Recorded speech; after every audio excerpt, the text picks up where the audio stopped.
Bonsoir à tous. La conférence va commencer. Merci à vous tous d'être aussi nombreux ce soir par une journée aussi chaude et chaleureuse, j'ai envie de dire. Nous organisons cette conférence en partenariat avec l'IREMO et l'Institut Open Diplomacy, qui est un institut de géopolitique. Vous aurez plus d'informations sur le site. Je ne vais pas m'attarder étant donné qu'on a un panel d'intervenants très riche et qu'on a 1h30 pour discuter de la société civile syrienne, un combat sans issue. Aujourd'hui, nous avons le plaisir d'accueillir tout d'abord Monsieur Salem Kawakibi, chercheur en sciences politiques et relations internationales, ancien directeur de l'IFPO, donc l'Institut français du Proche-Orient au Liban, et à Alep, et directeur adjoint de l'Arab Reform Initiative. Nous laisserons ensuite la parole à Manon Nour-Tanous, merci beaucoup d'être là, qui est chercheuse également en relations internationales à l'Université Paris 2. Vous êtes chercheur associé du Centre Thucydide et du Collège de France, dans la chaire d'histoire contemporaine du monde arabe. Nous laisserons ensuite la parole à Rowaida Kanan, Rowaida Kanan, qui est journaliste syrienne indépendante, ex-membre de Rosanna en Turquie, et réfugiée en France depuis 2 mois. Ensuite, ce sera au tour de Martin Mackinson, archéologue en Syrie jusqu'en 2011 et membre de l'APSA, l'Association pour la protection de l'archéologie syrienne. Et enfin, nous terminerons avec Annie Aizaitani, qui était membre du Syrian Center for Media, qui a été sociologue syrien et qui est réfugiée en France également depuis 2 mois. Et enfin, je voudrais remercier Sofia Karampali Farhat, qui va s'occuper de la traduction des propos de Annie et de Rowaida pendant toute cette intervention. Je vais vous laisser la parole tout d'abord, M. Salem Kawakibi, pour introduire ce débat.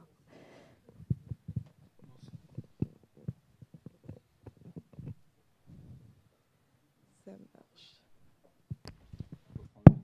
Oui, ça marche. Bonsoir, merci pour l'invitation. En effet, la question de la société civile syrienne est une question complexe et qui, en l'évoquant, on peut comprendre en partie les détails un petit peu de ce qui s'est passé en Syrie ces dernières années. En Syrie, et je le dis fermement, la société civile a vu le jour en 2011, ou plutôt en 2010. Auparavant, même si on parlait d'une société civile quelconque, c'était plutôt une société communautaire. Une société, en arabe, on fait bien la distinction entre al-Mujtama al-Ahli et al-Mujtama al-Madani. Al-Mujtama al-Ahli était développé en Syrie, c'est-à-dire les associations de charité qui travaillaient sous contrôle étroit de l'État et des services d'enseignement, qui se préoccupaient seulement des questions de l'aide aux gens en besoin, très peu de l'éducation, surtout sous la bannière des églises et des mosquées. Tout cela était très étroitement contrôlé. Dans les années avant l'arrivée du Baas au pouvoir, il y avait des prémices d'émergence d'une société civile qui se traduisaient par ce qu'on appelait dans les années 30-40 les salons littéraires, qui ont donné lieu à des lieux de rencontre entre élites, mais qui ne touchaient pas du tout l'ensemble de la population. Assad, arrivé au pouvoir en 1970, il a compris qu'il a 3 ennemis principaux, c'est-à-dire le premier ennemi, c'est l'armée. Vu qu'il venait des rangs de l'armée, alors il a tout fait pour détruire l'armée et la remplacer par des forces spéciales et il a milicisé l'armée. Deuxième ennemi, c'était le parti Baas lui-même. Alors il l'a transformé en bureaucratie sécuritaire pour servir ses intérêts, loin de toute idéologie et tout engagement idéologique. Le troisième ennemi, c'était la société civile. Donc il a calqué l'expérience de la Corée du Nord. Après avoir visité la Corée du Nord, il a créé ce qu'on appelle en Syrie Munazzamat Demokratiya Sha'biyya, les organisations démocratiques populaires, pour encadrer l'ensemble de la société à partir de la petite enfance. C'est-à-dire, on a ce qu'on appelle les avant-gardes du BAS à l'école primaire. C'est l'encadrement presque militaire des écoliers qui se transforme en l'Union des jeunes révolutionnaires pour le secondaire, qui se transforme en Union des étudiants syriens pour l'université, et ainsi de suite pour tous les métiers, pour tous les secteurs professionnels et autres. Alors la société civile a été, ou ce qui devait être société civile, était étroitement contrôlée et travaillée comme d'autres bureaucraties sécuritaires pour écrire des rapports les uns contre les autres et dénoncer même les propres membres de la famille. Arrivé les années 2000, avec le Assad fils qui prétendait ouvrir la Syrie à la réforme et au développement soi-disant démocratique, appuyé par les Européens, fortement par les Européens et les Américains à ces temps-là, il a compris qu'il faut prononcer le mot société civile. Et je me rappelle la première fois que le concept a été utilisé, il a été utilisé par sa femme dans une conférence internationale qui a eu lieu à Damas. Et quand j'ai repris le concept et je l'ai utilisé dans un autre endroit, on m'a dit non, on ne parle jamais ici de société civile, on parle de société communautaire. J'ai dit non, ça c'est une interprétation du texte sacré, parce que le Coran qu'on a publié ce matin, le Coran, je voulais dire, c'est-à-dire le verset qui a été dit par la présidente, la femme du président, ça parlait de société civile. Alors le public n'osait plus me dire il n'y a plus de société civile en Syrie, il faut utiliser le concept. Et le régime, il a compris que c'est le langage du temps en créant ce qu'on appelle dans le monde GONGOs, les Governmental Non-Governmental Organizations. Ce que j'appelle moi les FLONGOs, First Lady Non-Governmental Organization, c'est-à-dire la société civile très gouvernementale, très contrôlée par l'État. Et on a vu l'émergence de Syrian Trust for Development qui a fait du bon travail au niveau du développement et de l'éducation, mais il n'a pas osé, il n'a pas été autorisé non plus à toucher les secteurs qui fâchent, c'est-à-dire droits de l'homme, réforme politique, réforme constitutionnelle, promotion des valeurs démocratiques, etc., etc. Pourquoi je parle de la date 2010 comme l'émergence de la société civile en Syrie? La vraie, c'est avec les débuts de la révolution syrienne et quand on a vu la création des coordinations locales dans différentes villes, c'était une réémergence de la société civile tout à fait spontanée. Il n'y avait pas du tout un concept derrière. Seulement, au bout de quelques mois, il y a un professeur à Grenoble qui a décidé de quitter son poste et revenir en Syrie pour organiser ces coordinations locales au nom de Ammar Aziz. Et ce monsieur, il a été arrêté tout de suite, torturé jusqu'à la mort, parce que les autorités ont compris qu'Ammar Aziz venait avec une pensée méthodologique pour organiser ces coordinations locales. Et là, je parle bien avant le début des actions militaires qui vont être évoquées par mes collègues.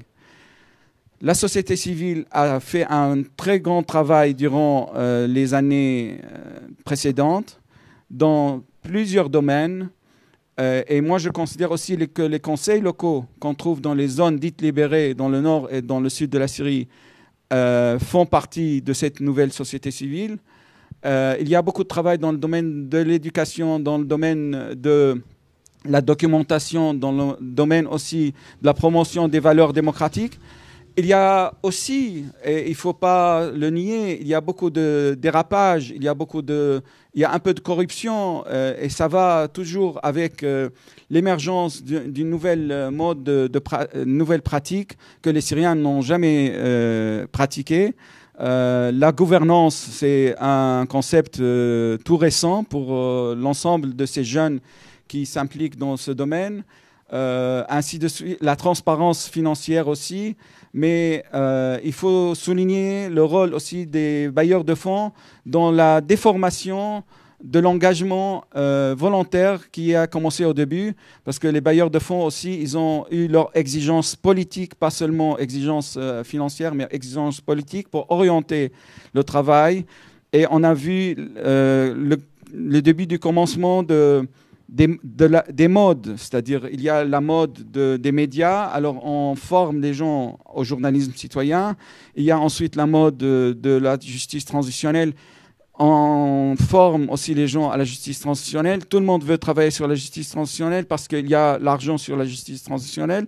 Maintenant, on a créé un nouveau concept qui est très à la mode, qui s'appelle résilience de la société syrienne. Alors, il y a beaucoup d'argent pour la résilience. Si vous ne voulez pas travailler sur la résilience, il n'y a pas d'argent venant des bailleurs de fonds. Il y a beaucoup de problèmes, mais ça reste, la société civile, c'est le pilier principal pour toute action positive sur la scène syrienne. Et pour ne pas prendre beaucoup de temps, je mets l'accent aussi sur le rôle important de la société civile dans la reconstruction de la Syrie future. Je ne sais pas, là, je ne fais pas l'analyse politique de ce qui se passe et quand est-ce que ça va s'arrêter, mais je pense que toute reconstruction, qu'elle soit matérielle ou immatérielle, se basera sur l'implication et le rôle important de la société civile qui, au bout de 6 ans de travail intense, a accumulé de l'expérience. Et je crois que moi, je suis engagé dans plusieurs actions. Je vois de près comment les choses se développent. Je vois de près comment l'engagement perdure. Et je vois de près aussi les dérives. C'est tout à fait normal. Il faut surtout éviter ce que j'appelle la ramallatisation de la société civile, c'est-à-dire Ramallah, qui est devenue la capitale des ONG en Cisjordanie, qui a aussi été une expérience à éviter. Le Gaziantep maintenant devient aussi une autre Ramallah. Il faut faire très attention que ces jeunes-là qui sont motivés, qui font du bon travail, ne soient pas non plus aspirés par cette nouvelle mode de vie et mode de travail. Un point très négatif aussi, il y a beaucoup de salaires énormes qui sont payés dans les organisations syriennes et ces salaires ne perdureront pas. Ces jeunes-là, quand ils vont partir de ces associations, ils recevront presque le quart de ce qu'ils reçoivent maintenant. Alors il faut faire un travail intense pour leur expliquer ce développement lié tout à fait aux circonstances financières des bailleurs de fonds qui se désengagent.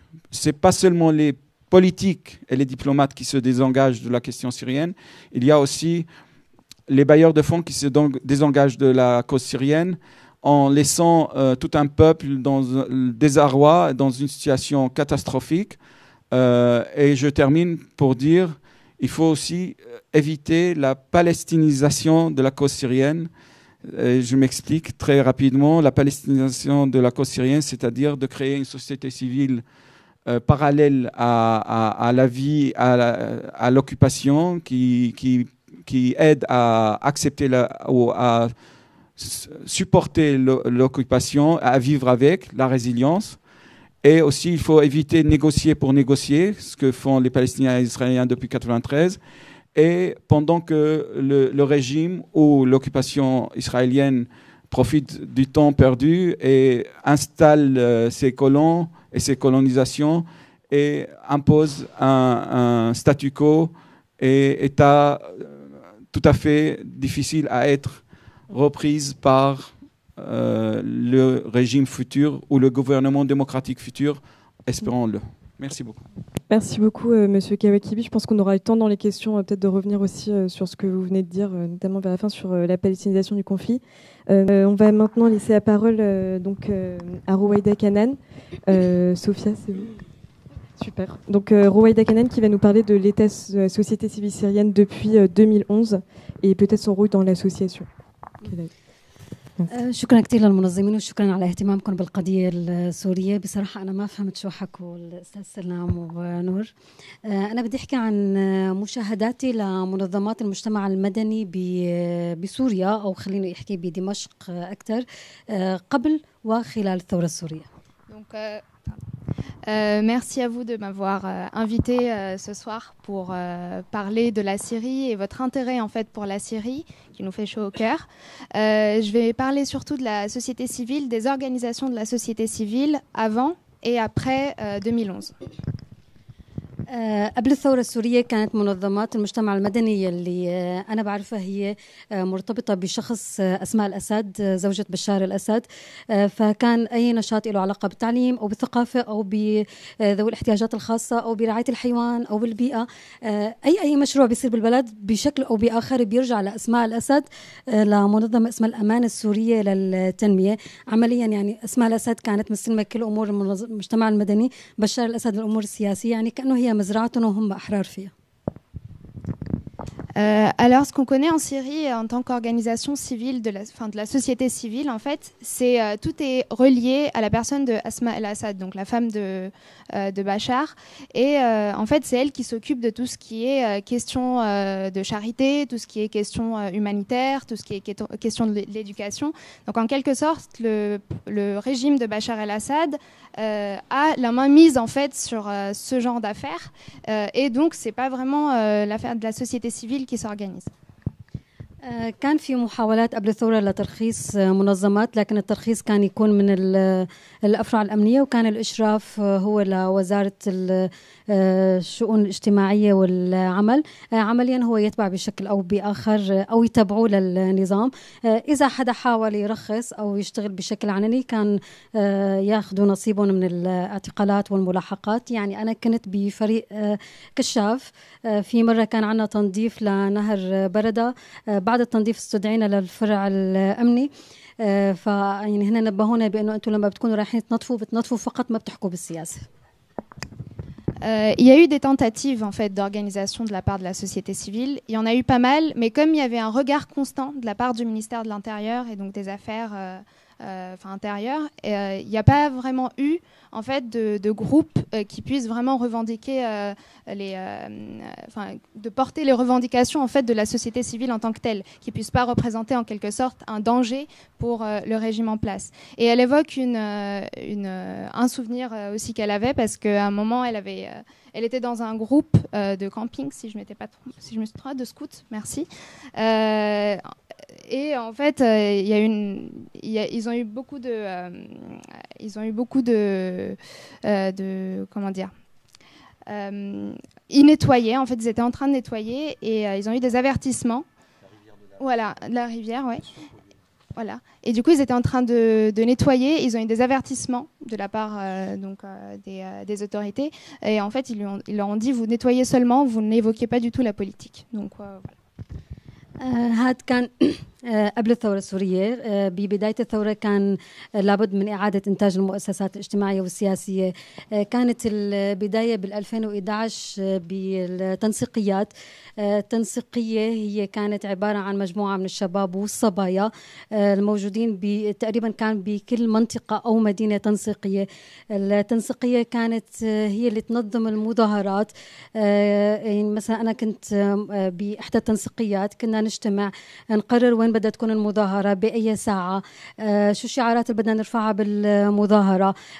كنا مجموعة من الشباب مثلا كانوا يكلفوا بمهام حماية المظاهرة. طبعا حمايتها مش بالسلاح بس، لكن إنه إذا كانت المظاهرة بمكان ما فكان في مراقبة للطرقات الفرعية، في حال إجا الأمن فورا يخبرونا بالمظاهرة.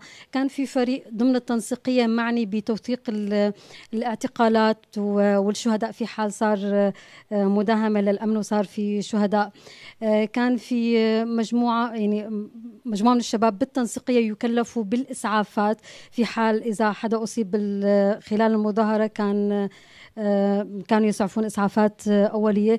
فعمليا التنسيقية هي كانت مجموعة من الشباب والصبايا اللي يقوموا بكل الأمور اللي مرتبطة بالمظاهرات. هذا الحكي ب2011 بشهر 3 4 5 لنهاية 2011.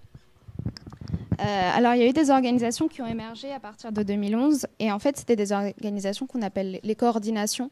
Et en fait, c'était le fait d'un groupe de jeunes, enfin les jeunes révolutionnaires, les hommes et les femmes, qui s'organisaient en tant que groupe et dont le but principal, en quelque sorte, c'était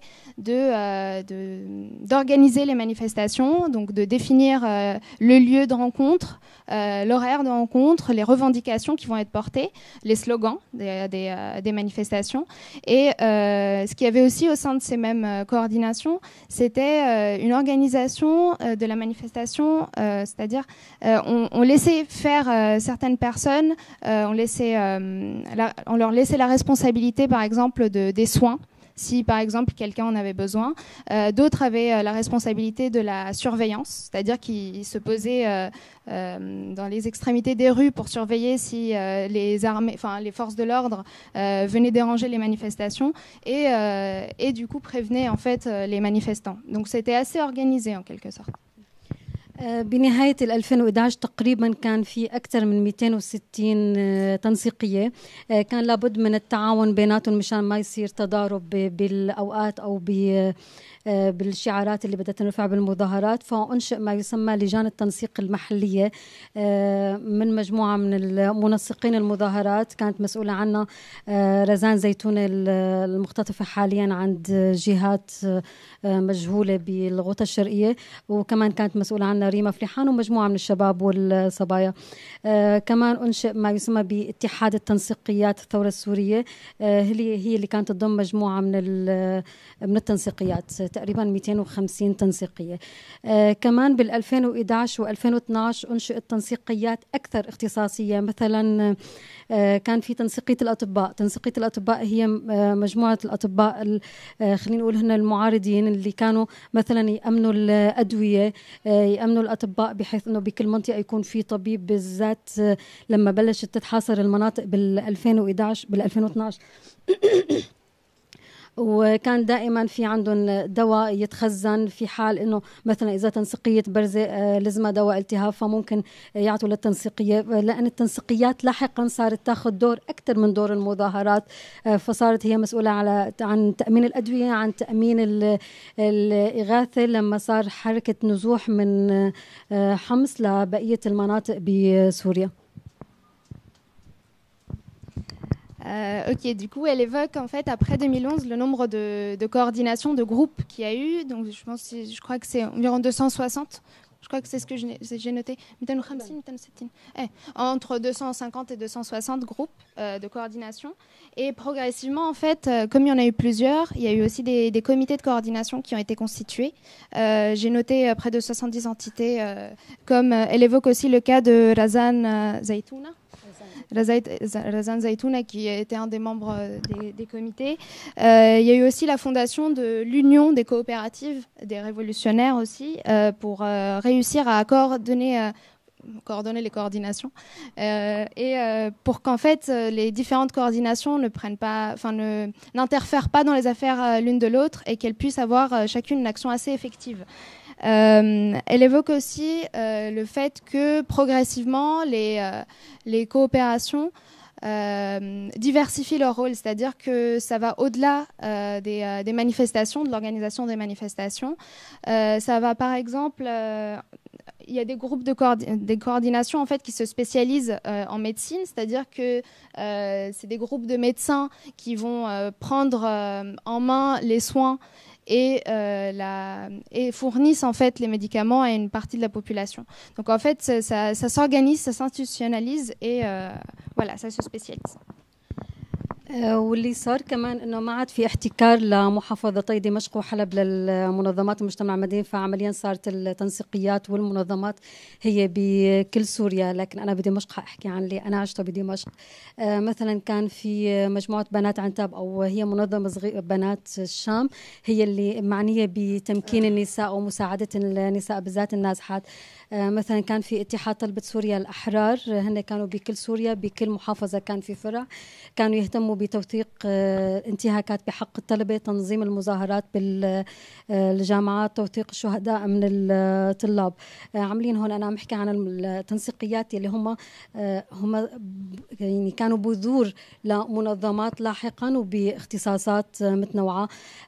هذا الحكي استمر بال2011 2012، كان شغلهم كتير سري كتير لأن تعرضوا لحملات اعتقال كتير كبيرة. مثلا تنسيقية الأطباء اللي كنت عم بحكي عنها قبل شوي بنهاية 2012 تعرضوا للاعتقال. تقريبا أغلب الأطباء بالتنسيقية اعتقلوا، في منهم استشهدوا بالسجون، في منهم لسه هلا ما طلعوا، وعدد قليل منهم اللي طلع.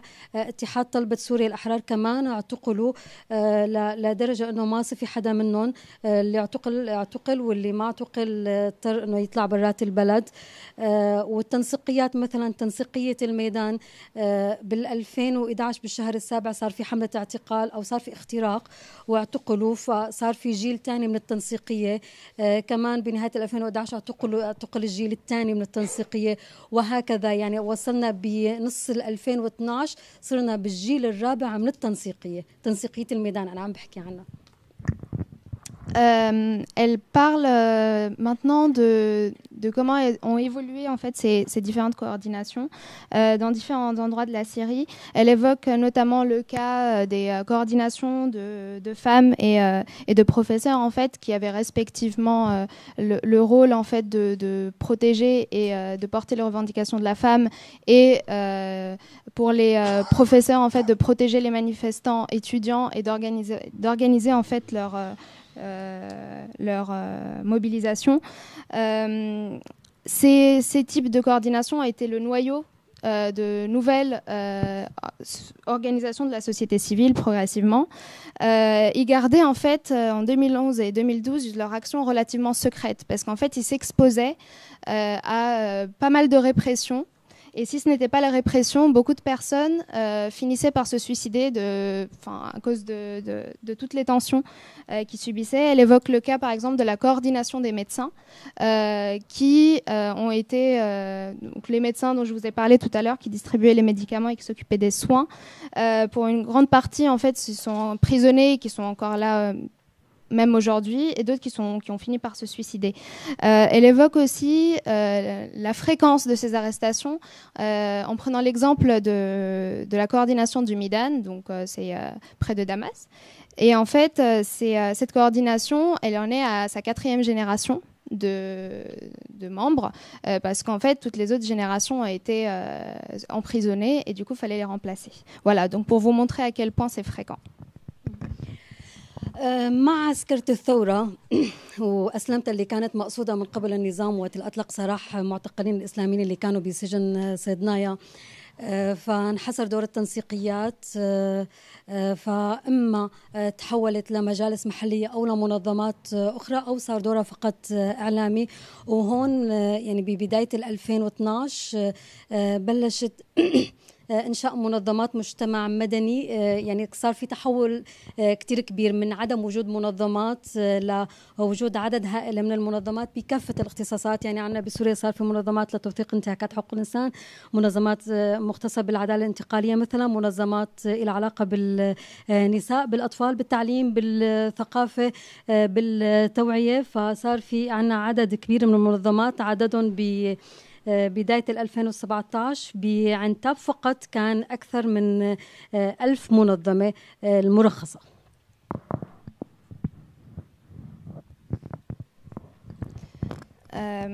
Avec la militarisation du conflit, ces groupes de coopération se sont transformés progressivement plutôt en des conseils locaux.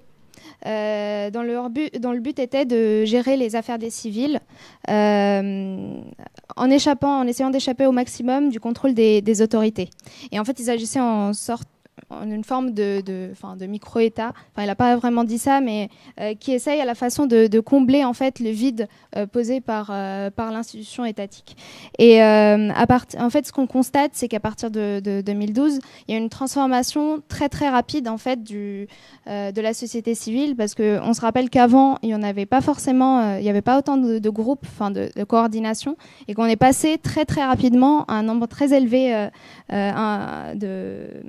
de coopération avec des compétences dans différents domaines.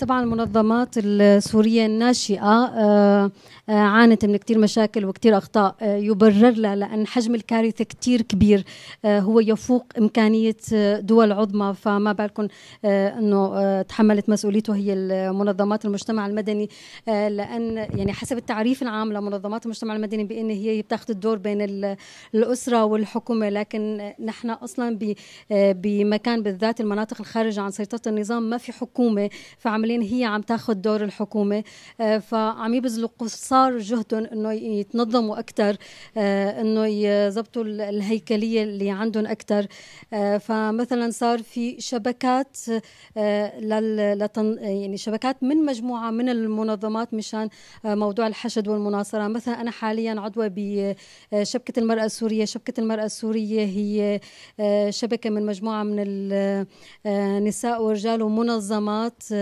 معنية بحقوق النساء والمساواة بين الجنسين بالبداية كان يعني عانت من قليل من المشاكل خلينا نقول ما كتير لكن لاحقا قدرت تتجاوزها يعني مثلا عنا بشبكة المرأة السورية في فصل بين مجلس الإدارة وبين التنفيذيين بشبكة المرأة مثلا ما بنخضع للداعم أو للتمويل يعني نحن في عنا هدف ورؤية واضحة أي مشروع نحن بنقدمه لازم يوصل لهذا الهدف إذا ما وصل نحن ما بناخذ المشروع يعني مو مجرد حصولنا على الدعم يعني إنه نحن بنعمل المشروع لا يعني نحن ما بشبكة المرأة عم بحكي ما بنخضع لشروط الدعم.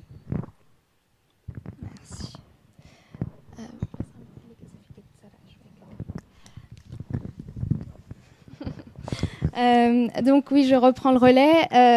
Elle a dit donc que ces coordinations se renforcent. Elle prend surtout l'exemple du réseau qu'elle connaît très bien, c'est le réseau des femmes dans lequel elle milite, qui, selon elle, donc en fait, bon, elle défend donc l'égalité entre les genres ou les sexes, l'égalité, enfin les droits de la femme en général, son implication aussi dans le champ politique. Et elle dit clairement que dans ce genre de réseau, c'est assez organisé parce que certains groupes s'occupent, en gros, c'est assez spécialisé, chacun s'occupe de quelque chose en particulier et qu'en fait, ils essayent de se cantonner le plus possible à leurs objectifs, même si parfois les fonds peuvent manquer ou si les fonds viennent d'une association particulière qui voudrait peut-être orienter l'action. Donc en fait, il y a toujours cette volonté de rester cantonné à leurs objectifs et cela avance bien malgré de nombreux problèmes que ça puisse poser. الإشكاليات يلي عم تعاني منها منظمات المجتمع المدني السورية إحداها هي تدخل الدعم اللي أنا حكيت عنه الدعم الأجنبي لكن هي إنه يعني أهم إشكال هي عدم وجود الخبرة يلي هي مع الوقت أغلب المنظمات عم تتجاوزها عدم وضوح العلاقة بين السياسة والعمل المدني هي كان كمان مشكلة في منظمات مثلا سورية بتشتغل بالإغاثة والتنمية والسياسة والاقتصاد بتشتغل والحشد والمناصرة والنساء والأطفال عمليا هي إنه ما بتعرف تماما شو بدها لكن يعني أنا كحدا سوري كنت موجودة بمنظمات خلال 6 سنين الماضية أؤمن بالخبرة المتراكمة وأنا اللي عم شوفه أن المنظمات السورية عم تقدر مع الوقت تتجاوز أغلب المشاكل وفي منظمات سورية ما قدرت تتجاوز المشاكل واندثرت أو اختفت تماما في منظمات مستمرة وأنا شخصيا بتمنى لهم التوفيق وشكرا كثير لكم. Il y a des problèmes qui peuvent se poser en fait pour ce genre de coordination. D'une part, donc je l'ai déjà évoqué en fait les fonds qui viennent de l'étranger qui peuvent peut-être orienter certaines actions précises. D'autre part, il y a aussi le manque d'expérience de certaines de ces personnes qui s'engagent parce que elles sont en train d'apprendre en fait à réagir avec cette coordination. Comme on l'a évoqué plusieurs fois, ils n'ont pas forcément l'expérience en fait de ce que ça peut être des organisations libres et autonomes. Un autre problème, c'est que c'est pas clair en fait leur position parfois avec l'action publique. Enfin, en fait, ils confondent. En fait, ils savent pas jusqu'où peuvent aller leurs actions, où est-ce que ça peut s'arrêter et où est-ce que ça peut, oui, effectivement les concerner. Ensuite, il y a la question aussi de la dispersion. De certaines spécialités en fonction des coordinations. C'est-à-dire qu'il y a certaines coordinations qui ne vont pas savoir limiter leur action dans un champ particulier, comme l'éducation ou le rôle des femmes. Beaucoup sont les coordinations qui essayent de couvrir plusieurs champs, et ça les affaiblit en quelque sorte. Elle évoque ensuite, avec toute son expérience, que même si elle a pu rencontrer quelques problèmes, elle considère que ces coordinations peuvent représenter en fait un changement, et en fait elle est assez optimiste pour dire que dans les années qui vont suivre, ces coordinations vont réussir à organiser en fait la lutte et de poursuivre de telle façon. Elle vous remercie. Je vous remercie et elle me remercie. Merci beaucoup, Rouaïda. On va maintenant laisser la parole à Martin Mackinson, donc, qui va nous parler de son expérience et de façon générale du regard occidental sur la société civile syrienne, et notamment la distinction entre ville et... Sur la société civile, ce qu'on peut en percevoir, c'est par bribes. Évidemment, vous êtes dans un pays où on ne pose pas de questions directement aux gens à ce niveau-là ou au niveau politique, que ce soit au temps de Hafez al-Assad ou que ce soit au temps de son fils, son successeur, Bachar. Donc, en fait, je n'ai pas la légitimité des activistes syriens qui effectivement ont contribué à cette révolution, ou des chercheurs en géopolitique qui peuvent analyser, distancier et faire des généralisations sur comment agit cette société civile syrienne, comment elle s'est formée dans un cadre pré-révolutionnaire, et comment en 2011 elle s'est organisée pour être un acteur du changement pendant cette révolution. Alors donc en fait... j'ai personnellement résidé, ce seront effectivement des anecdotes, ce seront des bribes d'informations. J'ai résidé un total de 7 années en Syrie. J'ai quitté la Syrie donc en mai 2011, c'est-à-dire 3 mois après le début du déclenchement de ce que j'appelle moi une révolution, et j'appelle toujours une révolution, le 18 mars 2011, avec les événements de Deraa.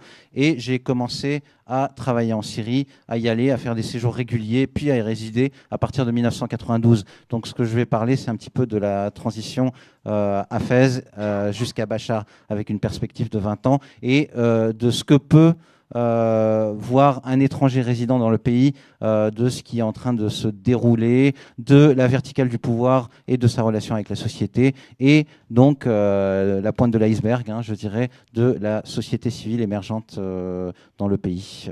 Alors, déjà, quels sont les étrangers qui peuvent résider en Syrie, autant, disons, dans les années 90 et puis au début des années 2000? Il y a déjà une véritable sociologie qu'on pourrait faire.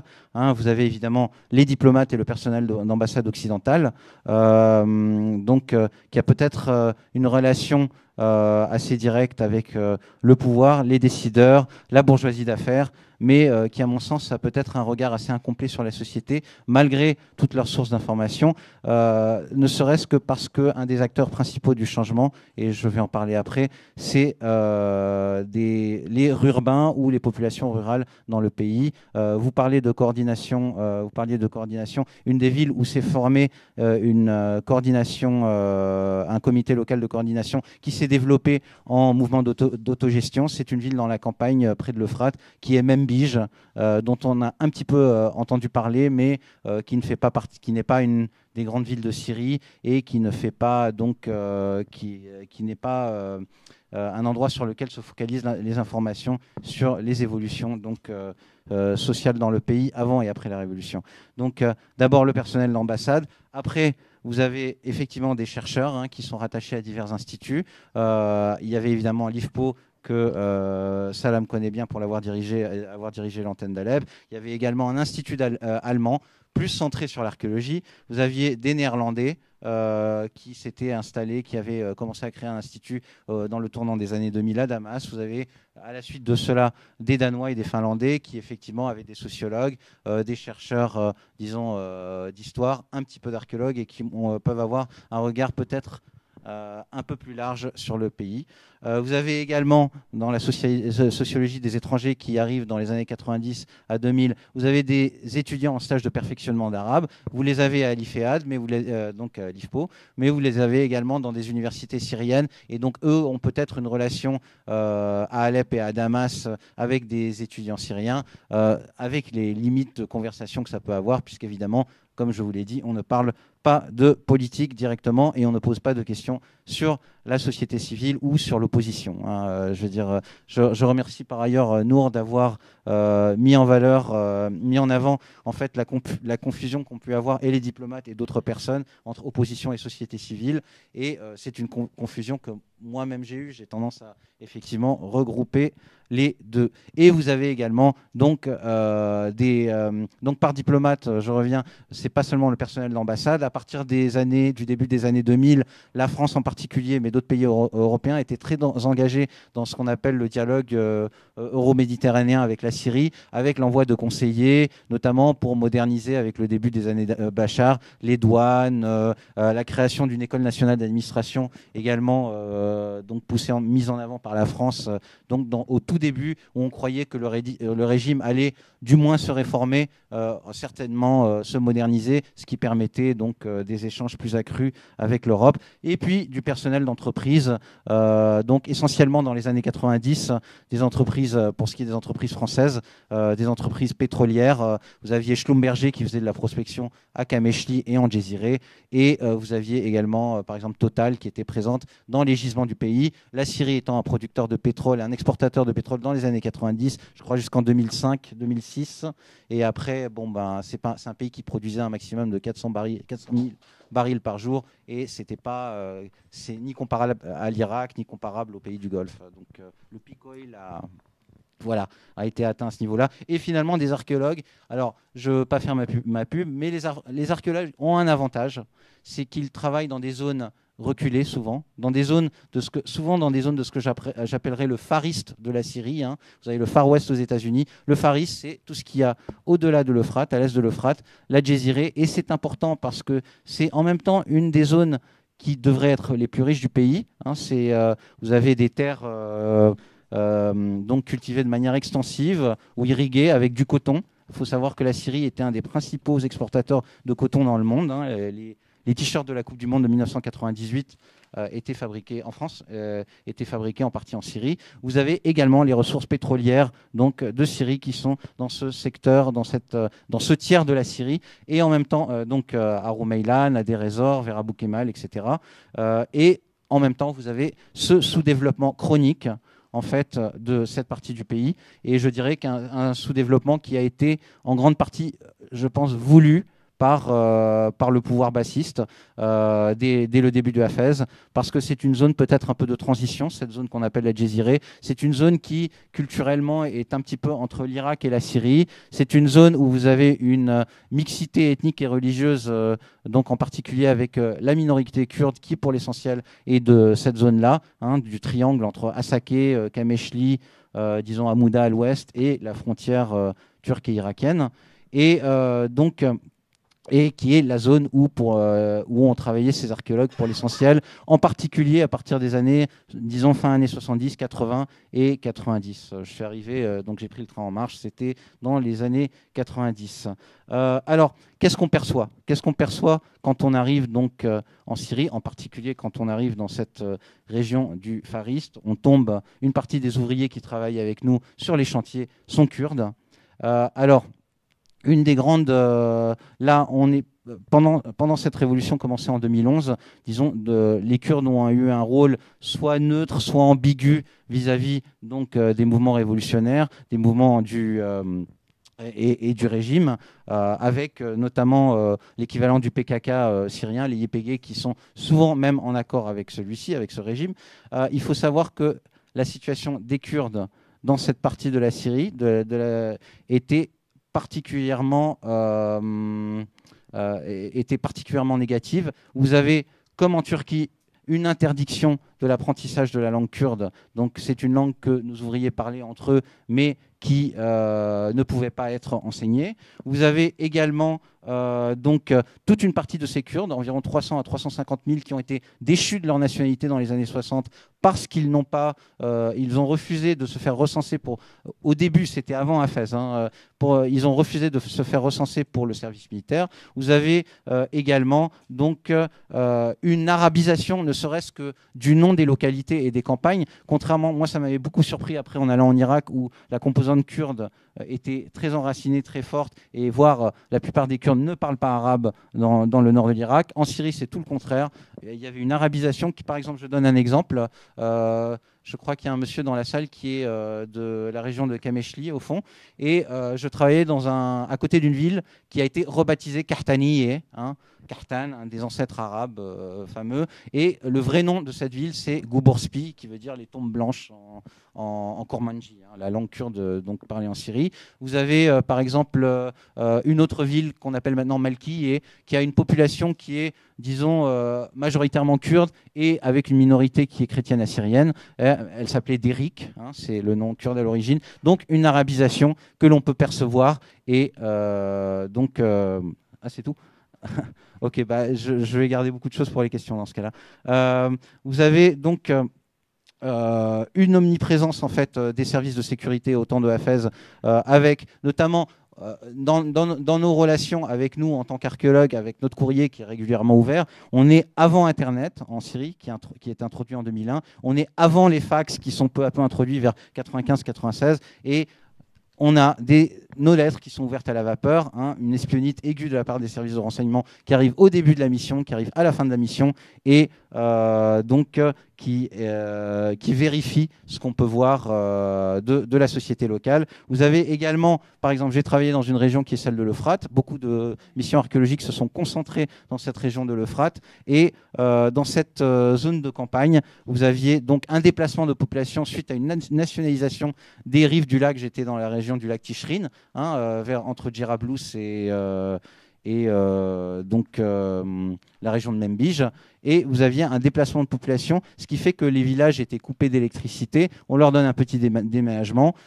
C'est des gens qui voulaient rester sur place, mais qui avaient cette obligation de quitter pour aller dans la région de Meskéné, à 120 km au sud, qui était beaucoup plus aride, qui était beaucoup plus, et qui était beaucoup moins avantageuse pour pouvoir cultiver, parce que nos ouvriers étaient pour l'essentiel des agriculteurs. Et cette composante, et là peut-être je vais terminer là-dessus, cette composante paysanne, cette composante, disons, non citadine est très importante, puisque avec cet appauvrissement, avec le désastre écologique qui a été promu en fait par des politiques économiques qui ont été en dépit du bon sens, hein, vous avez une nappe phréatique qui descend à moins 115 mètres alors qu'elle était à 30 dans les années 70 dans la région de Djéziré. Vous avez une migration permanente de ces populations de villages dans les banlieues est d'Alep, en particulier Bab Neilab, hein, c'est un cas d'école. Vous avez ça dans les banlieues est de Hama, de Homs, et évidemment dans la ceinture de construction informelle que vous avez dans la Routa d'Amassen. Hein. Il n'y a plus vraiment de Routa d'Amassen, vous avez des quartiers où les gens ont construit eux-mêmes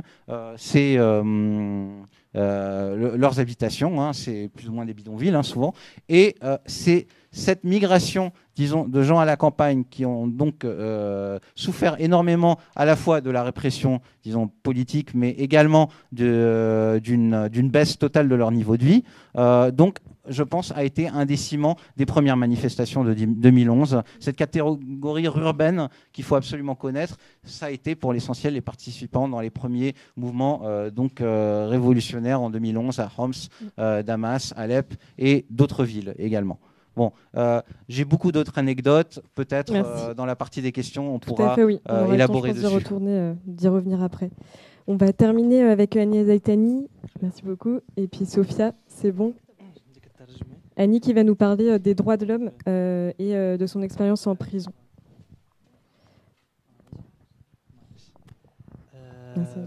مساء الخير جميعا. مساء الخير جميعا.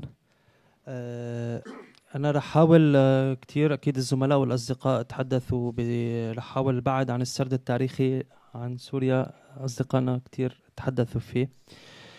بدي أحاول وصل، يمكن تكونوا تعبتوا، بدي أحاول وصل أفكار العلاقة بأهم القضايا اللي عم تحصل حاليا.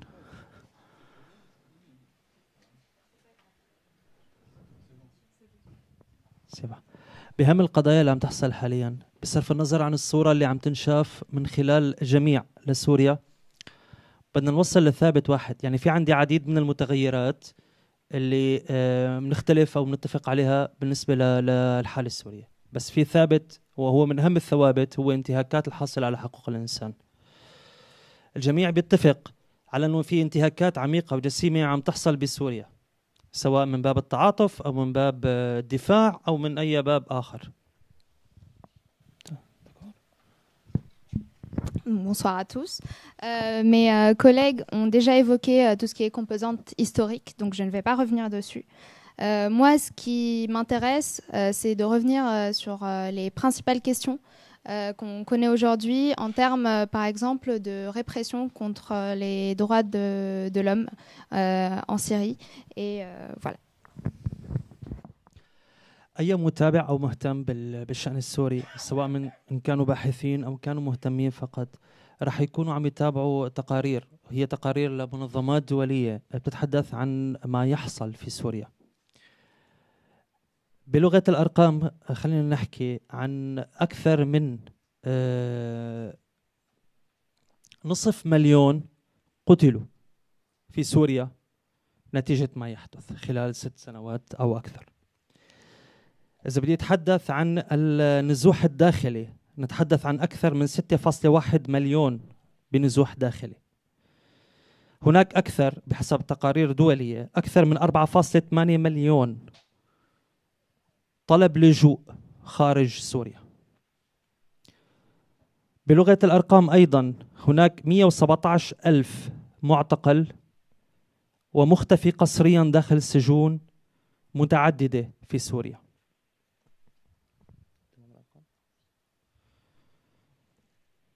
هناك سوء معاملة، هناك تعذيب يفضي للقتل،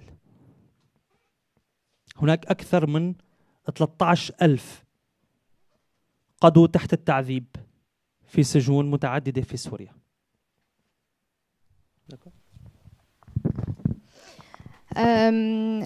Les chercheurs et les intéressés aujourd'hui qui peuvent avoir accès aux rapports internationaux sur la situation verront en termes de chiffres, donc là on va parler plutôt en termes de chiffres, environ 6 millions de déplacés internes en Syrie, environ 4,8 millions qui ont demandé en fait refuge dans des États voisins et dans des États européens, et plus de 117 000 personnes emprisonnées ou arrêtées.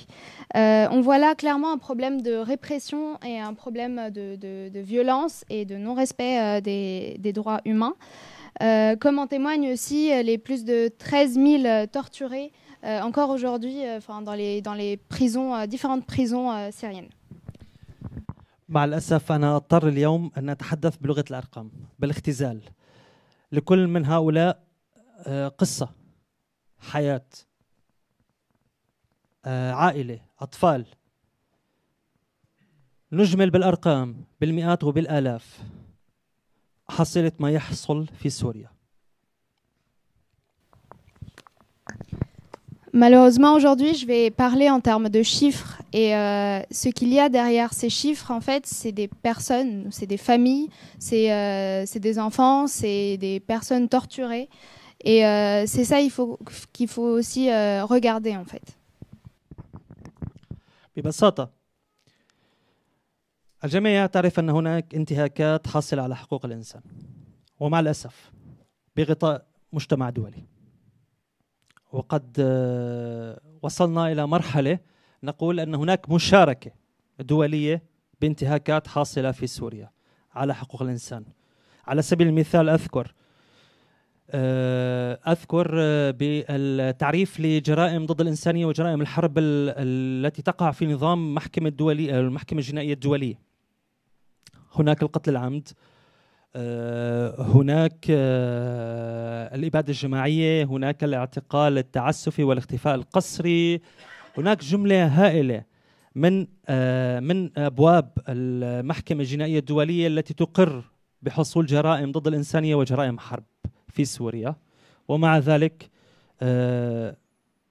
لا يوجد إلى الآن أي تحرك خاص دوليا بما يخص ما يحصل في سوريا. On est tous d'accord qu'il existe donc une répression claire en Syrie et une répression, un non-respect des droits de l'homme qui sont quand même fondamentaux. On en est aujourd'hui à un point où on a l'impression qu'il y a une couverture au niveau mondial, il y a une couverture en fait de cette répression-là. On n'agit pas. De ce fait, on pourrait même parler de coopération. Malheureusement, c'est une sorte de coopération aussi internationale avec ce qui se passe. Même la Cour internationale de justice, la jurisprudence internationale en quelque sorte, n'a pas vraiment traité ces questions-là. Et on peut se demander aujourd'hui pourquoi est-ce que on en est aujourd'hui à cette situation-là. هناك القانون الإنساني الدولي، هناك اتفاقية جنيف، هناك انتهاكات حق على القانون السوري من قبل النظام السوري للقوانين المحلية. بالحديث أنا بدي أتحدث حاليا عن حالة شخصية، بالحديث عن الاعتقال التعسفي واختفاء القسري.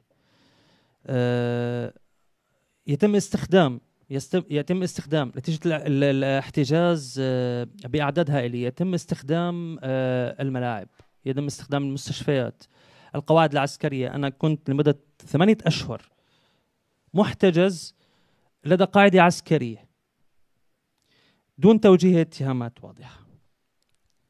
لمدة 3 سنوات ونصف قضيت في سجون النظام السوري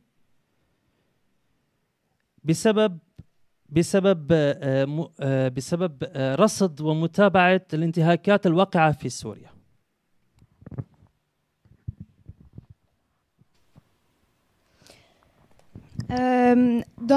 En théorie, il existe en fait des textes pour défendre en fait les droits de l'homme. Ça existe autant au niveau international que ça peut exister aussi au niveau local. En pratique, c'est pas du tout comme ça. Et les arrestations peuvent avoir lieu fréquemment dans des lieux assez, publics. Il y a une chose que j'ai pas très bien compris, mais je lui demanderai et je reviendrai dessus. J'ai passé 3 ans et demi dans les prisons syriennes seulement parce que j'ai critiqué en fait, j'ai osé défendre en fait cette répression des droits de l'homme. مع الأسف عندما خرجت فوجئت بالصورة النمطية اللي ما يحدث في سوريا. ما يحدث في سوريا ليس فقط صراع ما بين حكومة سورية وتنظيمات سلفية جهادية. في سوريا العديد من المتغيرات، منها صراعات على أسس دينية، لكن في سوريا أيضا دعاة لحقوق الإنسان، في سوريا دعاة دولة مدنية، في سوريا موهوبون، في سوريا أشخاص من حقهم ومن الواجب على غيرهم من الدول رعايتهم.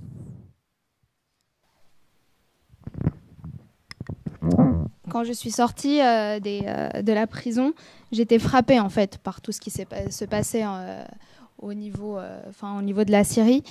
Et j'ai remarqué qu'il y avait énormément de changements, il y avait énormément de...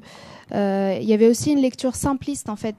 Faut pas juste s'accrocher à la lecture simpliste en fait des événements, les voir comme une opposition entre groupes salafistes et État. Il y a aussi des personnes en fait. Il y a des personnes qui sur lesquelles on doit poser un regard et se demander pourquoi et comment est-ce qu'on peut traiter leur position. سوف أطرح بعض الأمثلة على ما تحدث فيه زملائي وأصدقائي. لن أطيل، الجميع يعرف، كل مهتم ومتابع يعلم بعام 1973 تم إعطاء صلاحيات لرئيس الجمهورية بعد الانقلاب العسكري اللي حصل عام 1963، وأصبح حزب البعث هو الحزب الحاكم للدولة والمجتمع وفق أحد مواد الدستور. على مدى 50 عام القمع، التسلط، هما الرائدان في سوريا. بعام 2000 تم تعديل دستوري بموجبه تم تخفيض سن الترشح للرئاسة من 40 سنة إلى 34 سنة من أجل أن يتم نقل الحكم بالوراثة إلى الابن على مدى 2 أو 3 من بعد. ظاهريا حصلت بعض النشاطات السياسية من منتديات إلى إعلان ما يسمى بربيع دمشق. من بعده تم اعتقال بعض رموز ربيع دمشق ومغادرة البعض الآخر. من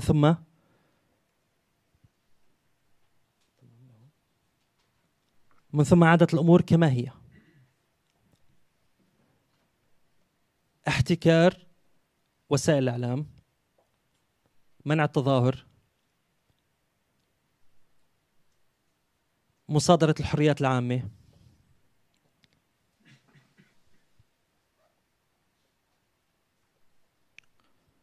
استمر الوضع على ما هو عليه إلى 2011.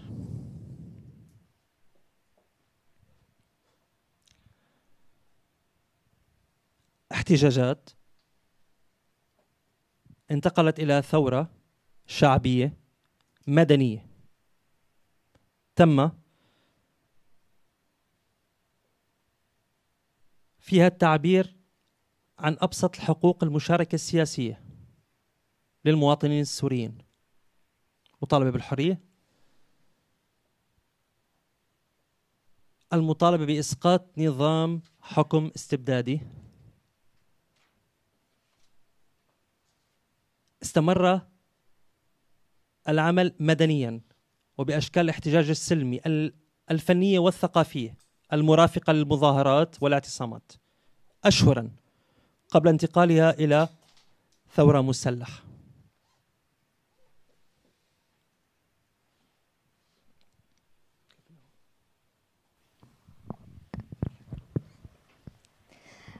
Je vais rebondir un peu sur ce qu'ont dit mes collègues au niveau historique. Après que le bas soit devenu dominant au niveau de l'État et au niveau de la Constitution, plusieurs décennies plus tard, c'est toujours la répression et la domination en fait qui règnent. En 2000, je vais évoquer la réforme constitutionnelle qui consistait à baisser l'âge donc du coup de la représentation de 40 à 34 ans pour que le pouvoir en fait puisse passer de père en fils et que du coup en fait le pouvoir reste dans les mains de la famille Assad. Il y a eu en fait quelques contestations, il y a eu des activités politiques en fait, mais qui ont suivi en fait ce passage du pouvoir. Et il y a eu quelques activités, mais qui ont été réprimées. Plus tard aussi, il y a eu l'arrestation des symboles du printemps arabe après que la révolution soit déclenchée. Et jusqu'en 2011, le mécontentement et les revendications du peuple en termes de droits de l'homme se sont mis en une révolution populaire et civile pour des gens qui voulaient en fait réclamer leur liberté et la chute en fait du régime autoritaire. Et il faut signaler qu'au départ, cette révolution-là était clairement pas armée. Au début, c'était plus au niveau de la culture, au niveau des revendications, qui s'est ensuite militarisée en quelque sorte. بالحديث عن الصورة النمطية لما يحدث، على سبيل المثال أذكر كنت طالبا عندما جاء بيل كلينتون بزيارة إلى سوريا. على طريق المطار هناك سكن عشوائي، تم هدم العديد من المنازل وتشريد أهلها فقط لأن بيل كلينتون في زيارة إلى سوريا. يعود الأمر نفسه إلى جاك شيراك. يعود بعده أيضا إلى تجميل الصورة بالنسبة لنظام الحكم على مدى 10 سنوات أو أكثر. بلغة العلم أتحدث بالعلاقات السببية. لا شك لا يمكن الحديث عن سبب واحد يؤدي إلى نتيجة واحدة.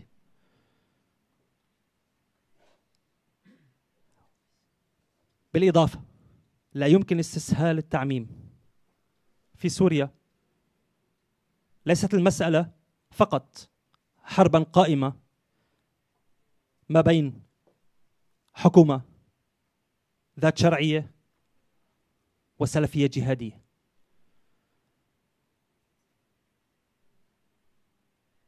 في سوريا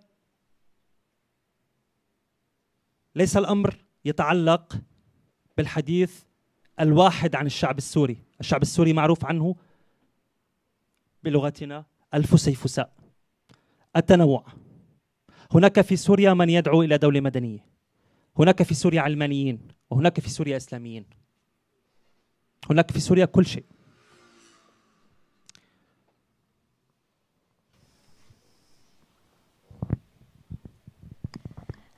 Je vais évoquer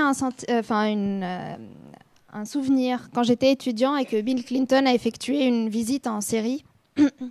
La venue de Bill Clinton en Syrie en fait a poussé donc, le président à raser plusieurs maisons afin d'améliorer en fait l'image qu'on voulait donner de la Syrie des Assad. Pareil aussi avec Jacques Chirac, il y a vraiment cette question de montrer que on sait très bien organiser notre pays, alors qu'en fait ça a donné lieu à des destructions de maisons, à plusieurs familles qui se retrouvent dans la misère. Aujourd'hui, il n'y a pas une raison qui fait que ça se passe comme ça. Il y en a plusieurs. En Syrie, il n'y a pas une seule parole, il y a diverses paroles. Et il y a beaucoup de personnes qui défendent autant la laïcité que d'autres valeurs. C'est pour ça que je refuse en fait de réduire la question de la situation en Syrie aujourd'hui simplement à une confrontation entre le gouvernement et le salafisme djihadiste. اوكي.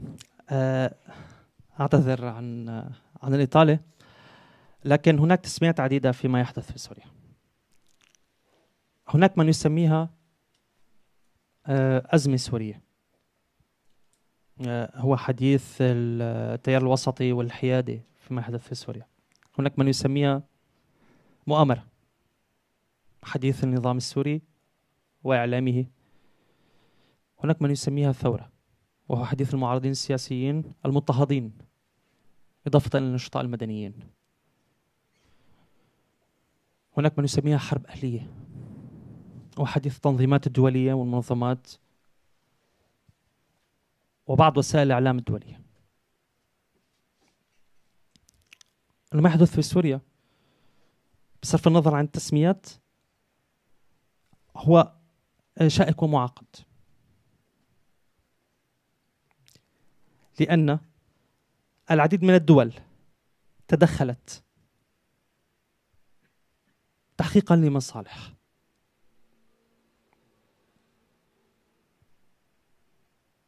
اللي ما يحدث في سوريا اليوم هو بغطاء ومشاركة دولية.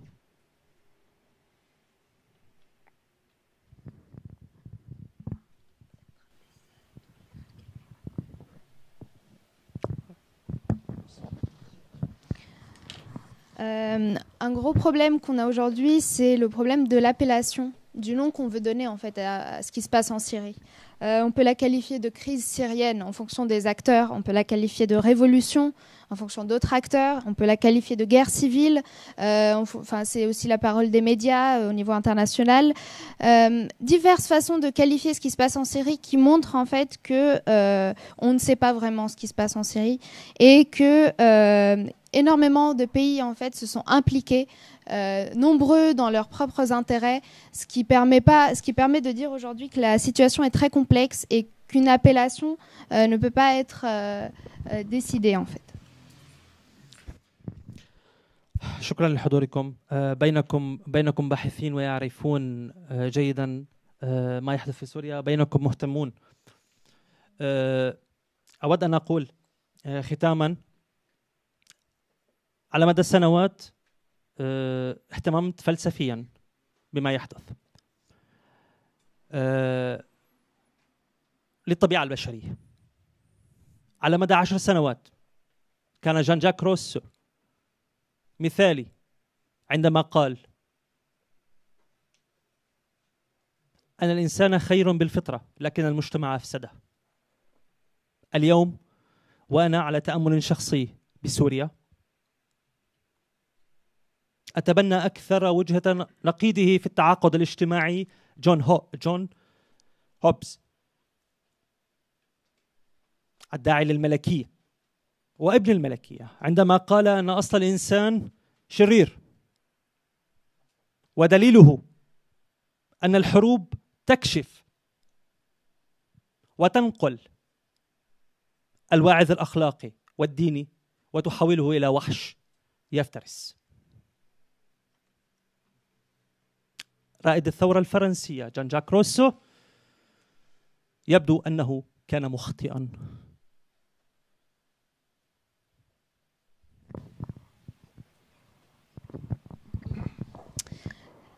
Je vous remercie, chercheurs qui connaissaient relativement bien la situation et intéressés qui venaient découvrir ce qui se passe. Durant des années, j'ai porté un intérêt qui peut être qualifié de philosophique concernant la nature de l'homme. Et au départ, j'étais d'accord plutôt avec Jean-Jacques Rousseau qui disait que l'homme de nature est bon, mais c'est la société qui le corrompt. Progressivement, je me suis rendu compte que je me rapprochais un peu plus de ce que disait Hobbes plutôt, et qu'en fait on voit que l'homme, la méchanceté en fait de l'homme dans ces temps de guerre, et je me rends compte que finalement Jean-Jacques Rousseau, qui a théorisé aussi bien la Révolution française, n'était pas finalement aussi juste que ce que je considère. Merci beaucoup.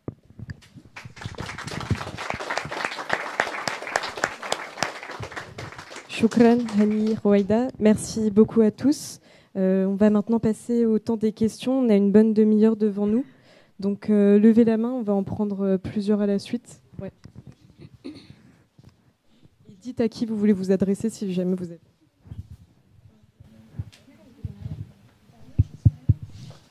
Merci beaucoup, merci à tous. Shukran al-kalam. Wa ahla wa sahla fi France. Ma question s'adresse plutôt aux politologues de la salle. Vous avez parlé des cadres de pensée, des erreurs qui ont été effectuées par les diplomaties françaises, européennes, internationales, les associations d'aide humanitaire, etc.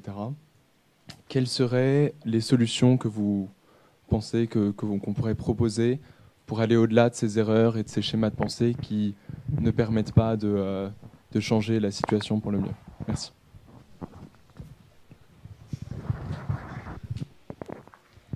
مرحبا الحمد لله على السلامة والله يعطيكم العافية. beaucoup de respect et d'admiration يعني مع الاحترام والإعجاب بكل شيء عملتوه بسوريا الله يقويكم.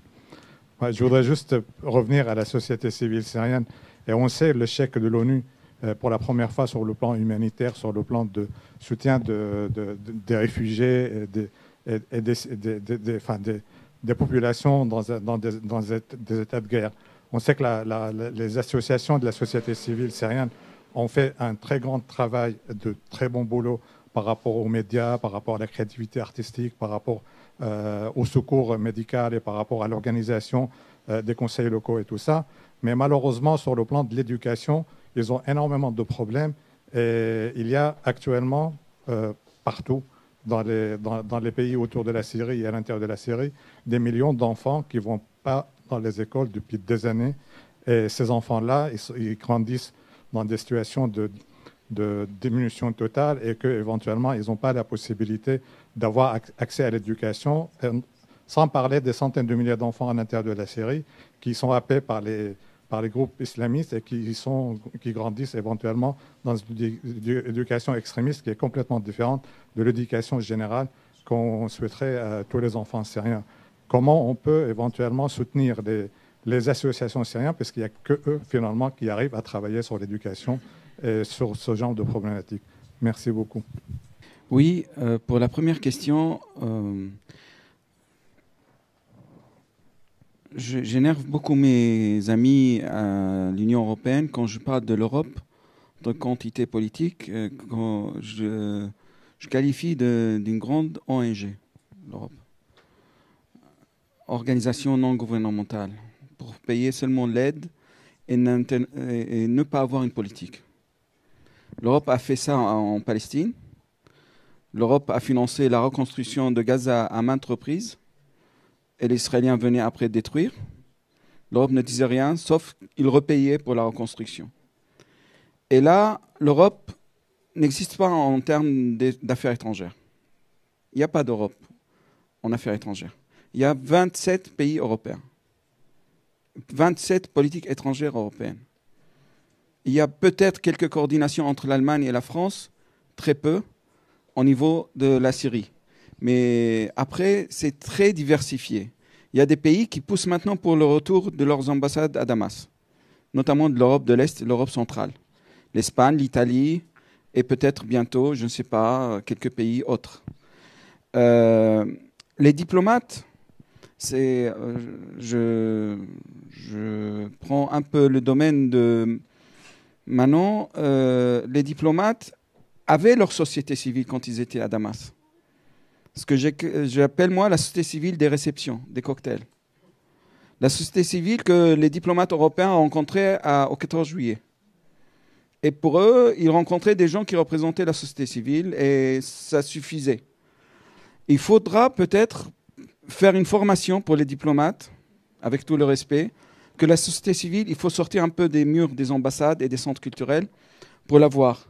Et ce n'est pas seulement adressé aux diplomates, parce que même les Syriens eux-mêmes, l'élite intellectuelle syrienne, négligeait ou ignorait l'existence d'une masse populaire qui était un peu marginalisée, et d'où venait cette révolte. Pour l'éducation, il y a 45% des élèves syriens hors système scolaire. C'est énorme. Et c'est un projet de terroristes éventuels ou des délinquants éventuels. Il y a des efforts, mais très limités, parce que ce n'est pas dans les intérêts des bailleurs qui financent. Maintenant, tout le monde est concerné par des sujets bien précis. Cependant, l'Union européenne, comme c'est une grande ONG, finance aussi des systèmes d'enseignement virtuel. Moi, je suis impliqué, et d'autres aussi, on est impliqués dans un projet qui s'appelle Tahdir. Ce n'est pas pour les élèves, désolé, c'est pour les cadres, pour les gens qui ont des diplômes. Il y a des efforts éparpillés, il n'y a pas du tout un effort centralisé, parce que les priorités ne sont pas là. J'aimerais juste dire quelque chose dans la foulée de ce qu'a dit Salam, que j'ai pu constater moi-même. J'ai travaillé pendant 1 an à l'ambassade. Je suis d'origine argentine par ma mère. J'ai travaillé à l'ambassade d'Argentine en tant que press officer, en gros, ça s'appelait comme ça. Je traduisais la presse. Pas très intéressant quand on traduit Tishrin, Elbas et Saoura. Un petit peu plus quand on essaie de traduire An-Nahar et d'autres journaux pour avoir un point de vue sur l'intérieur de la Syrie. C'est exactement ça, c'est la diplomatie des cocktails, mais je pense que ça naît d'une confusion en fait entre occidentalisation et modernisation du pays, réforme, changement.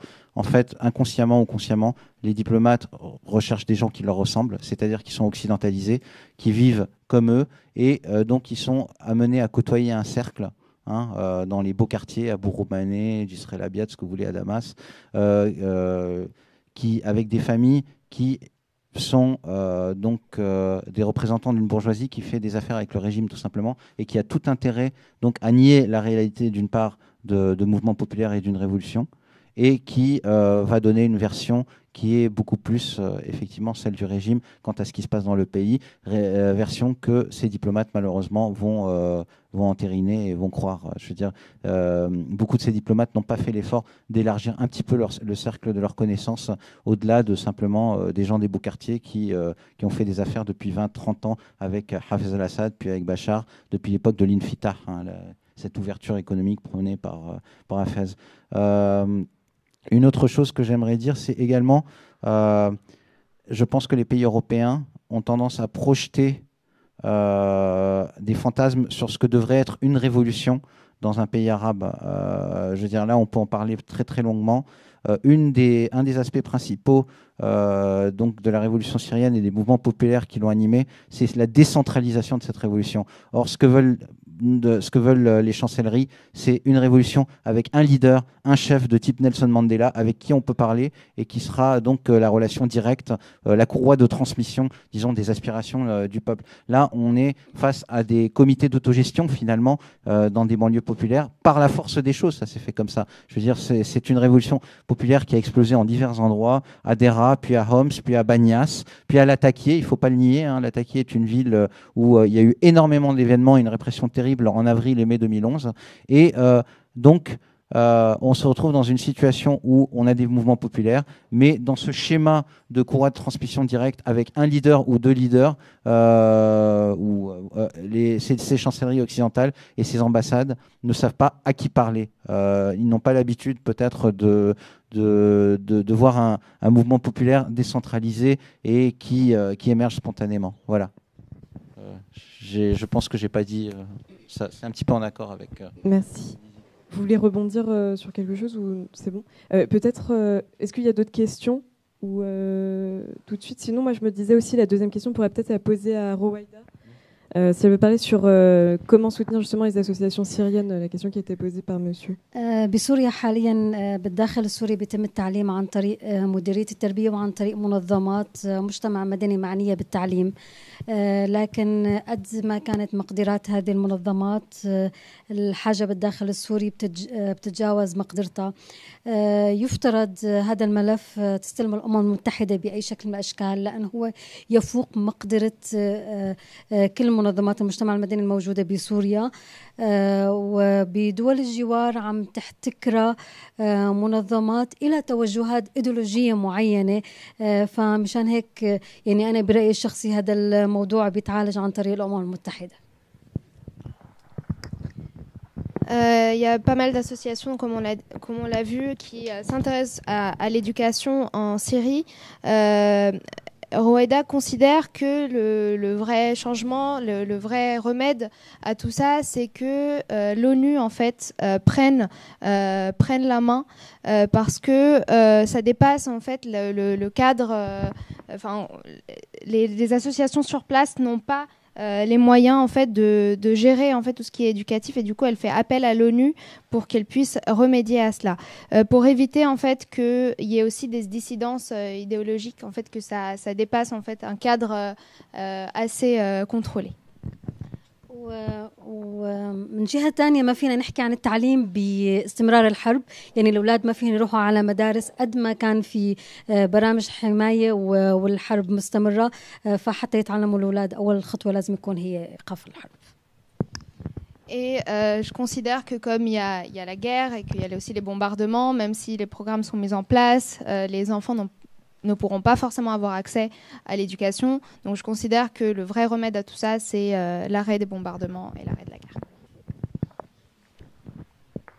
Juste pour être un peu pessimiste, je n'ai pas d'habitude. J'étais à Srebrenica et j'ai vu sur le mur marqué UN, United Nation, nothing, United Nothing. C'est pas l'UN, il ne faut pas compter trop sur l'UN, surtout depuis ce qu'on a vu, son implication en Syrie. L'UN, les Nations Unies, ne travaillent qu'avec les États, travaillent très peu avec la société civile. Si elle veut travailler avec la société civile, elle doit passer par des déviations énormes et bureaucratie complexe. Et il y a beaucoup d'argent dépensé pour cette bureaucratie. Il faut souligner seulement que le coordinateur des opérations des Nations Unies à Damas, c'est le gendre du vice-ministre des Affaires étrangères. Il faut souligner que la dame responsable des traumatismes de la guerre, c'est la femme du vice-ministre des Affaires étrangères, qui doit soigner les victimes de la guerre.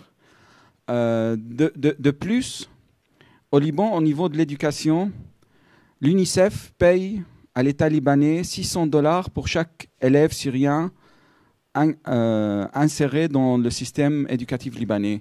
Et le Liban présente une facture de 400 000 étudiants syriens. Et l'UNICEF paye pour les 400 000 étudiants syriens $600 par étudiant. Et en réalité, il n'y a pas plus que 160 000 étudiants syriens qui sont scolarisés dans les écoles libanaises. Et quand vous dénoncez cette énormité de la somme, et les Nations Unies, ils vous disent on sait que ça part dans les poches des uns et des autres, mais au moins, il y a 160 000 qui sont dans le système scolaire. C'est pour vous dire que la corruption est aussi encouragée et c'est un cercle vicieux. Moi, j'opte plus pour l'Union européenne, qui est tout à fait, qui a une transparence autre et un contrôle du Parlement européen beaucoup plus strict. J'opte aussi pour le renforcement des capacités de la société civile syrienne qui est impliquée dans l'éducation et peut-être sur les États au niveau bilatéral, c'est-à-dire la France maintenant s'implique dans la formation des juges, futurs juges syriens. C'est un projet très précis, mais c'est un projet qui donnera ses fruits tôt ou tard. Merci. Martin, si tu veux reprendre la parole. Un petit détail au sujet des Nations Unies. Attends, excuse-moi. Sophia, si tu veux demander à Hani s'il veut réagir après. Super. Si tu lui demandais de réagir après. Alors, très rapidement, un petit détail, une petite anecdote au sujet des Nations Unies. J'ai une amie en Syrie, elle est alepine d'origine, enfin plutôt d'Afrine, hein, c'est une région kurde à l'ouest d'Alep. Elle a travaillé au UNHCR, elle a fini par démissionner parce que elle a commencé au début du conflit, hein, vers 2012, et elle n'était pas promue. Elle a découvert que ceux qui passaient, ceux qui étaient nommés, c'était par exemple un des fils de Farouk El-Shara. C'est-à-dire qu'il y a vraiment si les Nations Unies ou le Haut Commissariat aux réfugiés des Nations Unies veut travailler en Syrie, voilà, ils sont obligés de nommer des personnalités ou des enfants de personnalités du régime et de travailler avec et de leur payer des salaires absolument mirobolants et de bloquer tous les autres qui essayent vraiment de faire un travail, disons, humanitaire, en particulier concernant les déplacés.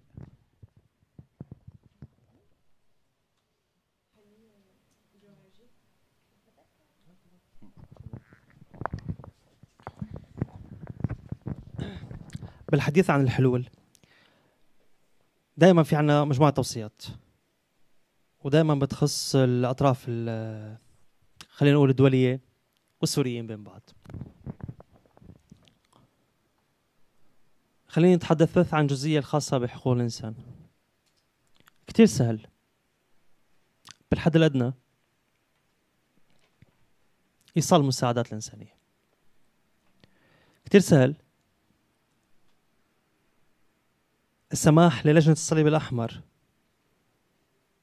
عن طريق الحكومة السورية توصل للسجون ومراكز الاعتقال السرية بإرادة حقيقية. ممكن إيقاف أو الوصول إلى هدنة حقيقية.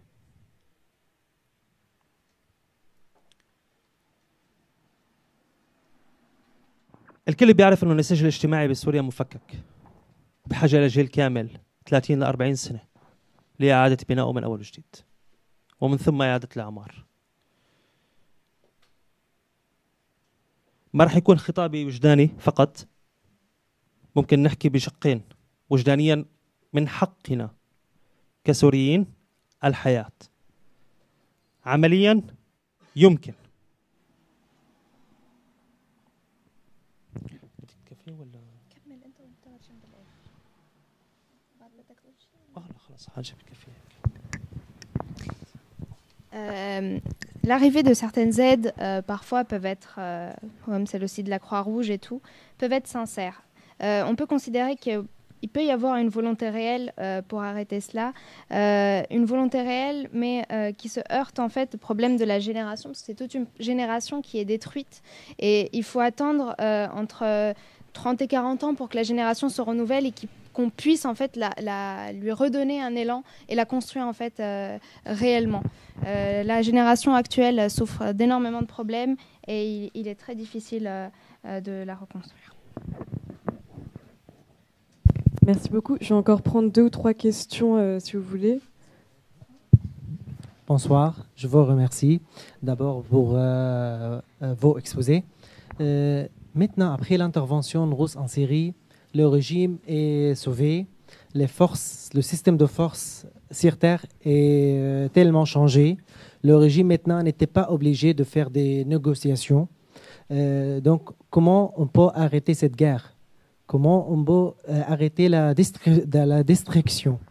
Maintenant, on ne peut pas faire la reconstruction de la Syrie. D'abord, il faut arrêter la destruction. Comment? Quelles sont les solutions envisagées? Merci. Est-ce qu'il y a d'autres questions? Super.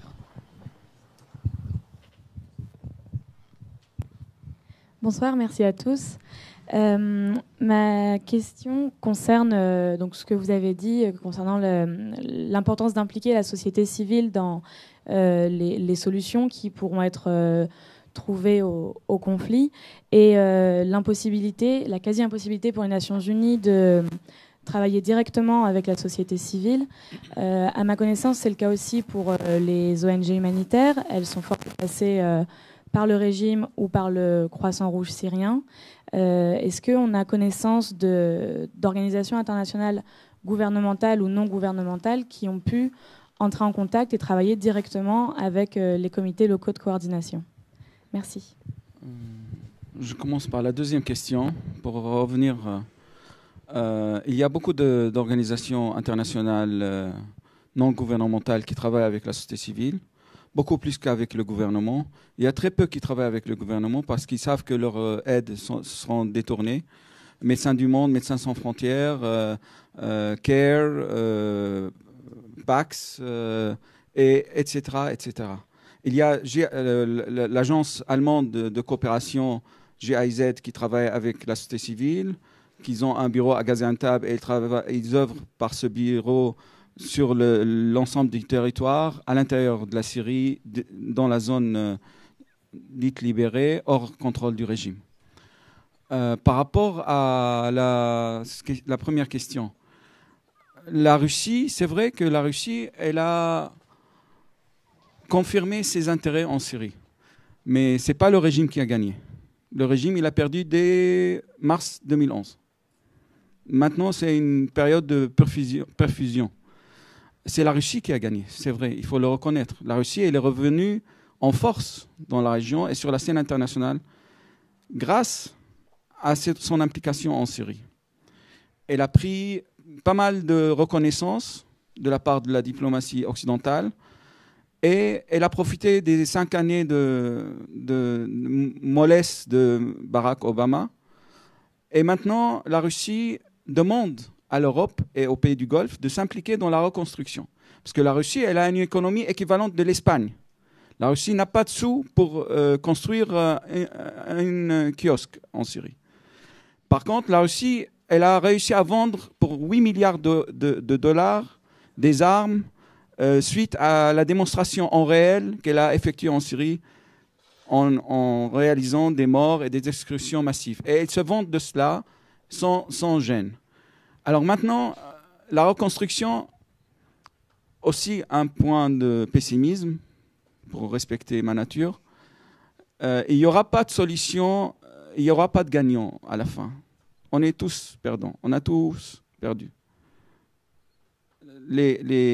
Ce qu'on voulait réaliser en 2010-2011, malheureusement, fort malheureusement, il ne sera pas réalisé. Mais le minimum, c'est que ce régime parte. Et les Russes en sont conscients. Et les Russes, ils savent que pour préserver leurs intérêts dans le futur de la Syrie, leurs intérêts ne seront jamais préservés avec un régime pareil. Et ce n'est pas très difficile pour eux de changer la donne. Mais pour le moment, ils ne sont pas pressés. Pour le moment, ils obtiennent tout ce qu'ils veulent en utilisant cette carte. Au moment opportun, peut-être, et c'est aussi le travail de l'opposition politique syrienne, je dis bien l'opposition politique syrienne, pas armée, pour travailler, pas pour négocier avec les Russes comme par faiblesse, mais pour essayer de convaincre les Russes, par l'intermédiaire de la diplomatie européenne, que leurs intérêts seront reconnus, parce qu'il faut savoir qu'on ne pourra plus jamais chasser la Russie de la région. Mais on peut limiter ses ambitions et parier sur une évolution russo-russe à l'intérieur de la Russie qui viendra tôt ou tard. Mais on ne peut pas non plus maintenant faire la guerre à tout le monde. On n'a plus les moyens. On a été abandonné par tout le monde, surtout par nos faux amis, qu'ils soient des pays en Europe ou les pays arabes qui ont profité de notre révolution pour régler leurs intérêts, pour régler leurs conflits entre eux, et qui c'est leur dernier souci que la révolution syrienne aboutisse. J'aimerais ajouter quelque chose pour répondre à votre question. En fait, l'histoire de la révolution et de la guerre civile en Syrie, c'est l'histoire d'une prophétie autoréalisatrice, en fait. Je pense qu'il y avait en 2011 et 2012. 2012, c'est quand vous avez une force d'opposition, effectivement une militarisation du conflit, mais une force d'opposition qui s'appelle l'Armée libre, qui prend la moitié d'Alep. Vous avez une dynamique en cours qui aurait permis au régime de tomber très très vite. Malheureusement, contrairement à tout ce qu'on a dit, que ce soit les pays occidentaux ou les pays arabes, n'ont pas eu intérêt à vraiment aider cette opposition-là pour faire la différence et pour inverser le rapport de force. Il faut savoir ce que le régime de Bachar el-Assad comprend et comprend uniquement, c'est le rapport de force. C'est-à-dire, moi je pense que toute négociation avec ce régime est une pseudo-négociation qui l'amène à gagner du temps, parce que c'est un régime qui ne comprend que ce rapport de force. Une petite anecdote, quand vous aviez l'invasion de l'Irak, l'occupation de l'Irak par les Américains avec les conséquences catastrophiques qu'on sait, enfin ça a amené à la dissolution totale du pays, hein, on va le dire, vous aviez également à la tête des États-Unis le messianique George Bush.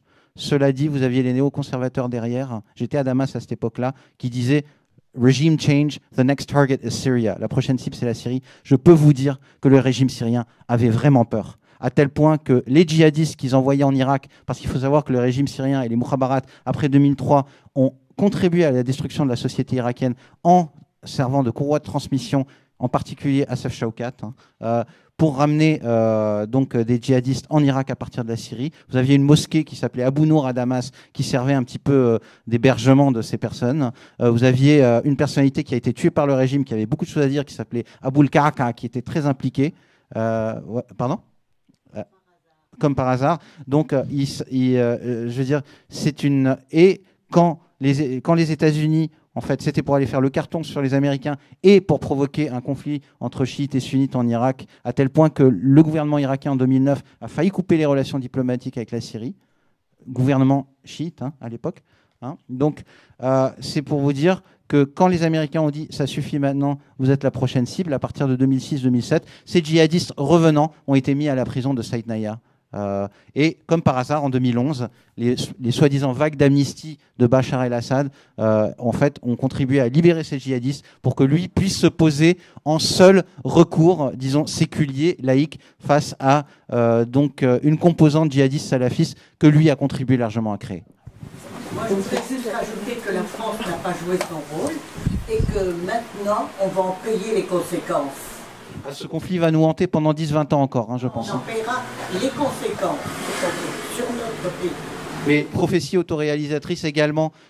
En fait, les pays occidentaux, pour un régime qui ne comprend que le rapport de force, en particulier Obama, a tracé des lignes rouges pour des attaques chimiques et ne pas s'y tenir, c'est se ridiculiser face aux Russes, face aux Iraniens et qui maintiennent ce régime sous perfusion, et surtout face à un régime qui ne comprend donc que ce rapport de force d'un point de vue militaire. Dans l'esprit, pour moi, des dirigeants syriens, c'est l'Occident, combien de divisions sur place et jusqu'où sont-ils prêts à aller. J'aimerais rajouter quelque chose. C'est un régime que la France a toutes les raisons de détester. C'est un régime qui a assassiné un ambassadeur de France à Beyrouth en 1981, Louis Delamarre. C'est un régime qui a fait exploser le bâtiment du Drakkar en 83 avec la force multinationale et sa composante française, en fait, qui a contribué donc à cet attentat qui a fait plus de 50 morts. Je veux dire, il a beaucoup de choses vis-à-vis de la France à se faire pardonner, et je pense qu'il faudrait qu'on ait une dimension un petit peu historique pour éviter de dire bon on s'assoit à la table des négociations, on tire une croix et puis on discute et puis on verra bien ce qui arrive, quoi. Merci Martin. Et déjà, le conflit irano-russe commence à naître sur le sol syrien, et tant mieux. Merci beaucoup. Est-ce que, Annie, on va avoir le mot de la fin avec Annie et Rowaida, si tu le veux. بخصوص السؤالين حول الطريقة الأنجع لإنهاء حرب وما يمكن تقديمه لمنظمات مجتمع مدني سوري. يعني مع الأسف وصلنا لمرحلة إنه أي حدا يعني إرادة دولية هي القادرة على إنهاء الحرب. صاروا غير السوريين إن أقدر وإن بيعرفوا أكثر عن وضع سوريا. فنحن بحاجة لإرادة حقيقية، إرادة دولية لإنهاء حرب في سوريا.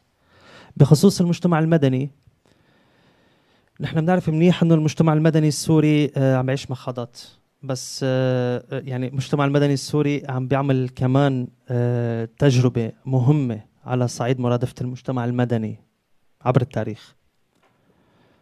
نحن بخلال 6 سنوات أنشأنا مجتمع مدني بمؤسسات، وعم تعيش هلأ مرحلة أولى. نحن بنعرف منيح أن المجتمع المدني هو مجتمع مهم أو قطاع مهم. نحن ما عندنا دولة، خلينا نسمي بهذا المعنى، أو مؤسسات دولية داعمة إلى المجتمع المدني، فبالتالي هو عم يقوم بمهام. بالنسبة للمجتمع المدني نحن مقسم لنا مثل ما بتعرفوا كلياتكم إلى إغاثي وحقوقي من ناحية حقوق الدفاع عن حقوق الإنسان ورصد الانتهاكات، وزائد أنه نحن عم نعمل شيء له علاقة بالمجتمع المدني بما يخص العدالة الانتقالية. هذه مراحل مهمة لسوريا. الدعم لهذا المجتمع أنه يكون فعلا عدم تدخل الدول المانحة كتير، أو عفوا الجهات المانحة كتير بهذا المجتمع سياسيا.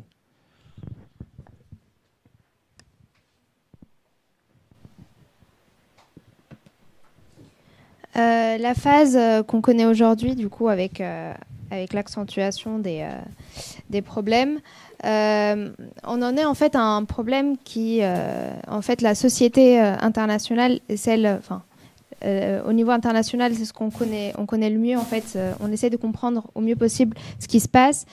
Il faut, pour arrêter la guerre, à son avis, il faut la volonté générale qui soit vraiment réelle de la part de tous les États. Mais on en est encore peut-être un peu loin. Les 6 ans d'association que connaît la société civile en Syrie. On fait appel à pas mal d'aides de l'étranger, sachant qu'il n'y a pas d'État qui puisse lui venir en aide. Ces subventions, ces aides de la part des autres organisations comblent pas mal, réussissent à combler le plus possible cette société civile-là, et du coup l'aide à sa façon. Ce qu'il demande en fait, c'est de ne pas, il demande à la communauté internationale de venir en aide, mais de ne pas beaucoup s'impliquer sur le plan politique, parce que c'est très complexe et que du coup il y aura, ça va encore plus se complexifier et ça n'aura pas d'issue. Voilà. Merci beaucoup.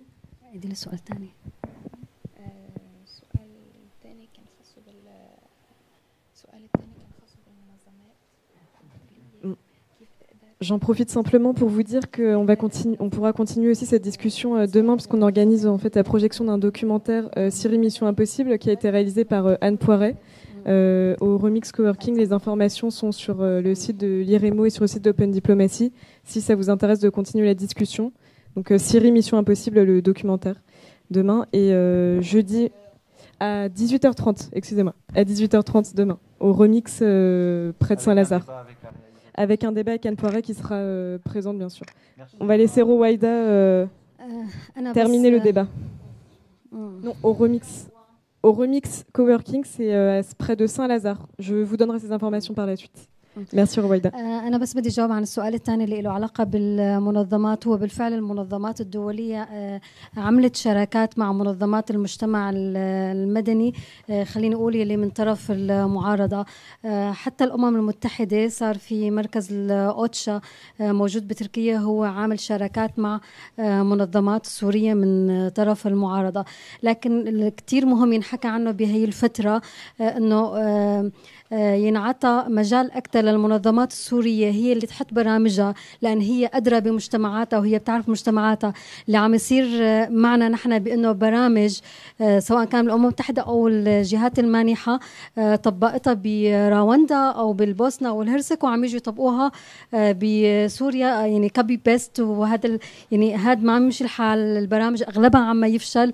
فيفترض ينعطى للسوريين مساحة أكثر بأنه هن اللي يحطوا برامجهم ومشاريعهم وما تتدخل الجهات المانحة بتفاصيل المشاريع. J'aimerais revenir du coup sur les relations entre les organisations internationales et les associations civiles. Il y a eu pas mal, il y a beaucoup de débats, il y en a eu pas mal. Elle, ce qu'elle, enfin il y a eu aussi, alors il y a OCHA. OCHA, j'ai noté, c'est pour les réfugiés. L'organisation onusienne pour la question des œuvres humanitaires. Voilà, donc c'est une organisation qui a pas mal réagi et a été assez effective. Elle, ce qu'elle demande, c'est essayer de donner plus de marge aux associations de la société civile syrienne, aux associations locales qui connaissent très bien le terrain, et de ne pas appliquer tout simplement, enfin de calquer des politiques qu'on a appliquées dans d'autres pays, dans d'autres moments. C'est-à-dire que les organisations internationales, il faudrait peut-être qu'elles soutiennent les organisations locales, mais qu'elles leur laissent la marge en fait de réagir, parce que c'est celles qui connaissent le mieux le terrain, et ça empêche qu'on calque des politiques qui ne soient pas forcément effectives. Voilà. Merci beaucoup. Merci beaucoup à tous. Et puis, je crois qu'on va terminer.